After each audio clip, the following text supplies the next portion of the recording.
Salam Nusantara. Saudara-saudara, malam hari ini kita akan mencoba mendiskusikan satu tema yang sudah lama saya ingin sampaikan kepada teman-teman, yaitu tema postkolonial.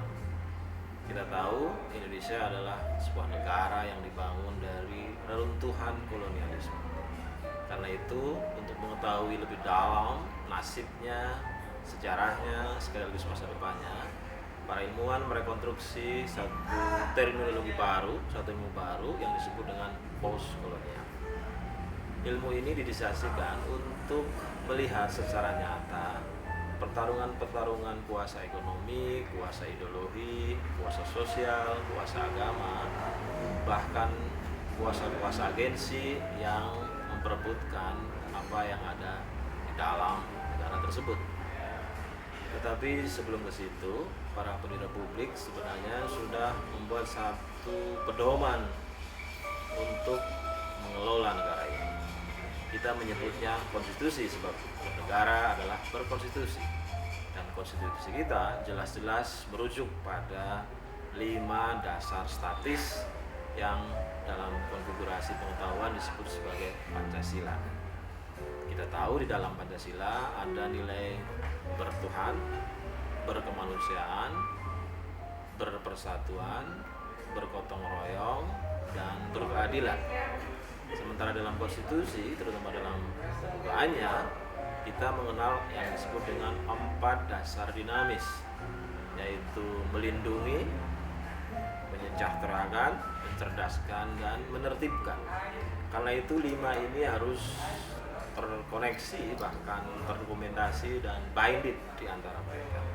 Itu artinya mereka yang mengelola negara ini harus bertuhan, tetapi juga bertuhan yang melindungi, mencerdaskan, mensejahterakan, sekaligus menertibkan.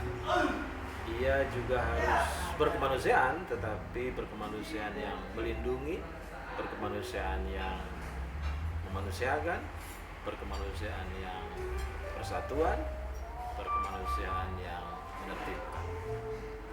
Ia juga harus berpersatuan, tapi tidak cukup berpersatuan, ia harus berpersatuan yang melindungi, ia harus berpersatuan yang mencerdaskan, ia harus berpersatuan yang menyejahterakan, ia harus berpersatuan yang menertibkan. Ia juga harus punya mentalitas gotong royong, tapi juga gotong royong yang melindungi, gotong royong yang mencerdaskan, gotong royong yang menyejahterakan, juga gotong royong yang menertibkan. Ia juga harus punya mentalitas berkeadilan, tapi juga berkeadilan yang melindungi, menyejahterakan, mencerdaskan, sekaligus menertibkan. Jadi 5 dasar statis yang diikat oleh 4 dasar dinamis itulah yang seharusnya dimiliki oleh para agensi dan pejabat negara. Jika kita memiliki agensi yang seperti itu, maka postkolonial yang kita alami, yang kita hadapi akan mudah ditaklukkan. Sebab para pendiri republik tahu bahwa penjajahan itu selalu never ending, selalu tidak akan pernah selesai. Ia hanya berubah bentuk, ia hanya berubah wajah, tapi intinya adalah mengambil milik orang lain, mengambil milik bangsa lain, mengambil milik negara lain untuk memastikan negaranya sejahtera. Nah, dalam konteks itu maka ilmu postkolonial mencoba memberikan pengetahuan secara dalam bahwa ketidakselesaian penjajahan itu harus diselesaikan secara cerdas, secara jenius, menggunakan metode yang berbeda dari metode yang sudah ada. Tapi di atas segalanya ia harus punya mental seperti yang tadi sudah saya sebutkan, yaitu mental konstitusional berbasis Pancasila.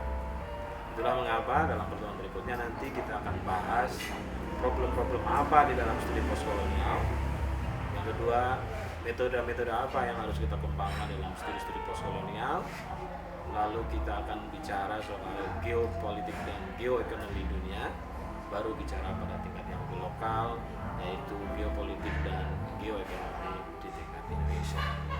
Sebagai sebuah pengantar, saya kira itu cukup. Terima kasih. Salam Nusantara.